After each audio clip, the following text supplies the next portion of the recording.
All right, welcome to the traffic sources landing page here. This is a really simple one. All this stuff back here in the blue is actually just an image that I made in Photoshop. So if we look at the live link here, all this don't miss out, get it now, and the arrows and everything is part of this blue background here. So if you want to change out the background and don't want to use that, you can click on the pencil, and then here is the background right here. You can see the images are on the actual background. So you can replace that if you want, or change its color up here.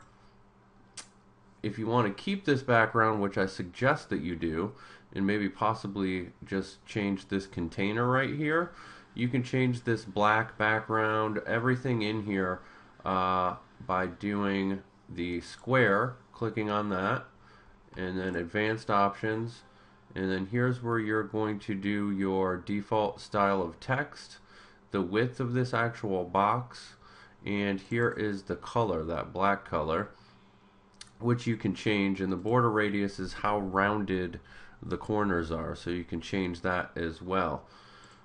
To change the stuff inside, click on the pencil, and here you see the headline right here. Click on the pencil to customize that.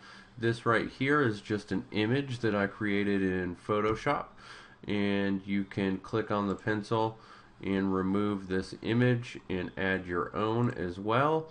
This image is included in the toolbox section, so if you want it to look exactly the same, you can configure that in Photoshop. The Photoshop files are in the toolbox. So next is this bottom little yellow part, which is basically the same as this, a feature box, and they're just kind of smashed up on each other to look like one image. So click on the square, advanced options again, same old song and dance as the last time. Here is the actual color of the inside of the box. Here is the border color, which I have red, and then I have it dashed, which you can switch that to something else if you want it to, or thicker, or however you want it to look. Completely customizable and up to you.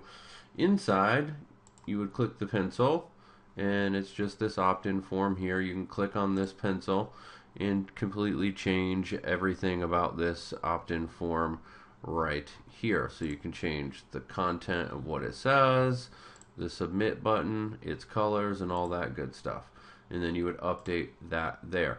The only other thing is the copyright information. Click the pencil, replace mine with yours, and that wraps up that template. Pretty simple and easy to use.